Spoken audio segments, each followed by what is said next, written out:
so we sit on the floor today. On the top. I'm going to stick out too high if I do. Alright.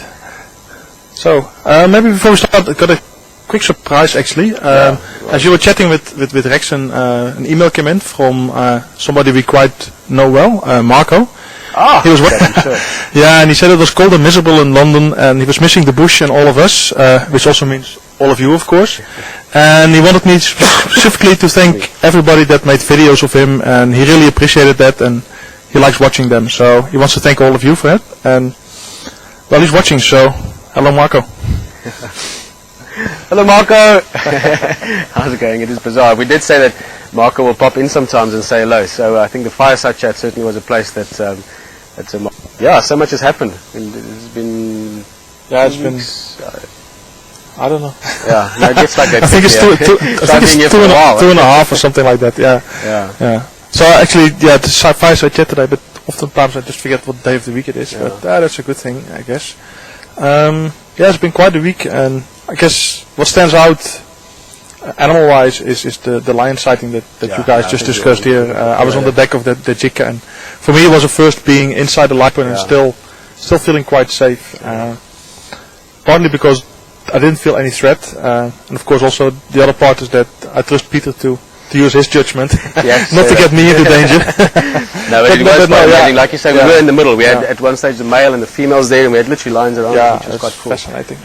No, the things, it crossed my mind. That's the way my mind works. But I said, okay, no, it looks fine. There's no threat or. No, that's the important part, and then ultimately there is something primal in us that will. When you get into that space, when you need to start moving out. When Rexon mentioned now the different zones you get, and you get the same, people that have studied psychology with people as well, but you get comfort zones and you get warning zones and danger zones and different spaces around an animal where they feel threatened. For some animals that can be at a far distance, for other animals it can be very close. For Gorilla to walk into camp here and look around means that she's quite comfortable to certain distances, and that can vary with animals as well, the same as with humans. I mean, some people you can walk up and say, man, how's it going? It's the same with animals as well, but that certainly was a fantastic. We're not going to talk about the lions the whole night, but it was a big highlight of the week from an animal point of view. Yeah, definitely. And other than that, it's been quite busy still, preparing for next week when Graham and Emily are coming over again, and also for starting some of the new things. It's all quite exciting. I don't think we've announced everything yet, but there's a couple of things that have been announced, and a couple more things that will happen also next week and the weeks after that. And lots of things will be changing also during daytime. And actually I'm quite excited to also get my own show or program. Actually I'd like to call it a program. Show seems a bit like fake and staged, and I want it to be natural. It will be a feature in a way, to be loose, and also it's going to be called We Learn, and the idea behind it is that we focus on the smaller things that often if you're on a game drive you can't really see, because if you look at a bird, by the time you get your camera on it, or there's even just too small to see, like lizards or reptiles or other things. You can see it briefly, but it's just to sort of see that it's there rather than being able to look at it and appreciate it in detail. It moves off too fast, and it's difficult to put the camera on and have the viewers share it. That's the main thing, I think. We're going to focus a bit on those things. Birds will of course be a big part of it, but it's not going to be just. It's going to be a birding program.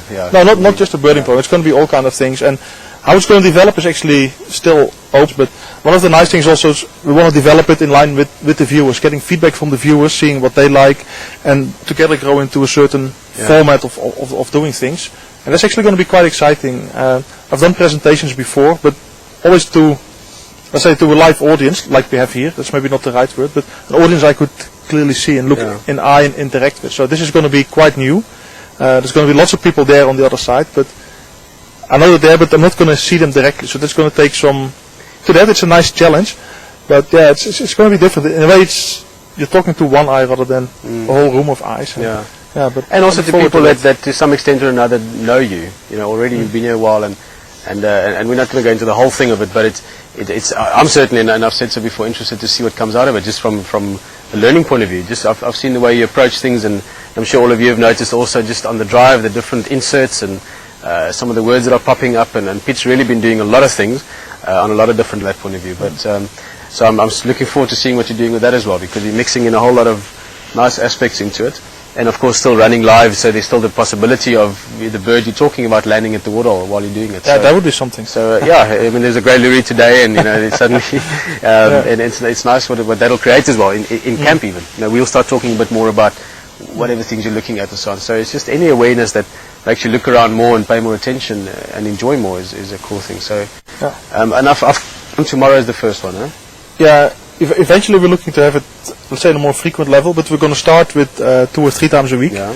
Also because we need to get into it and find a format, and there's quite a lot of research involved as well in preparing for it. And at some point they'll also go faster and other things. I don't know if the viewers can hear it, but that's a fiery-necked nightjar calling now.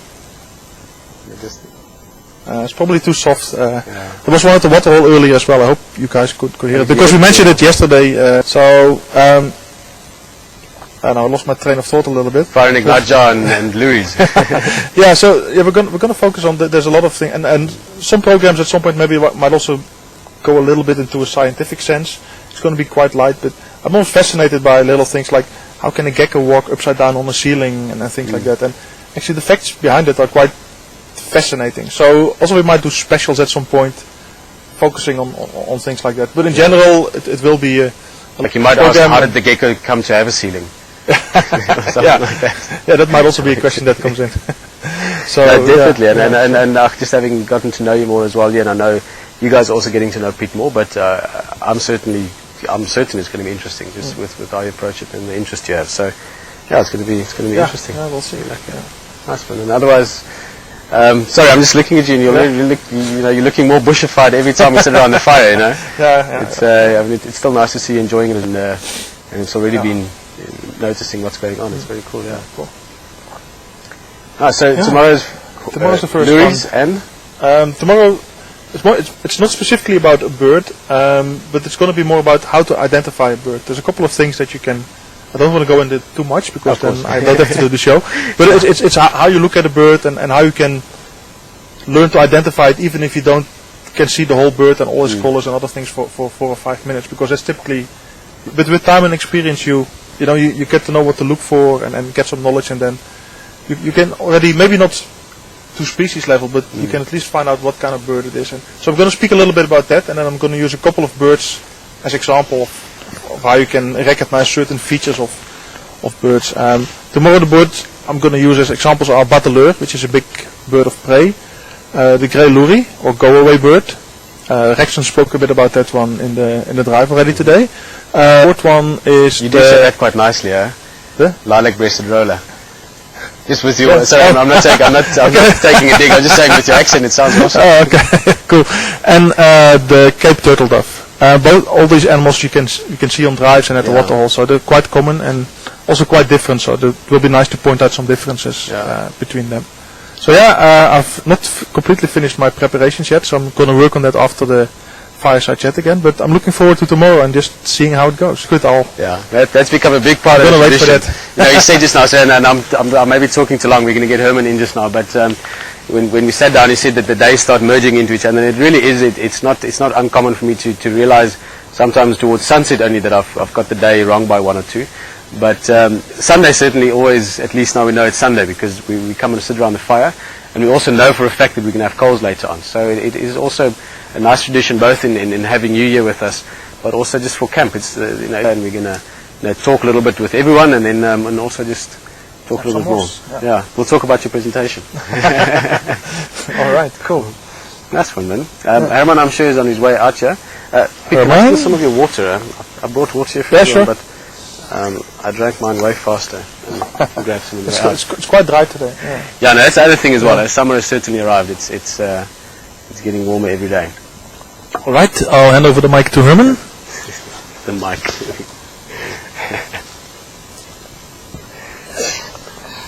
How's it, Peter? How's it, Herman? Cool, man.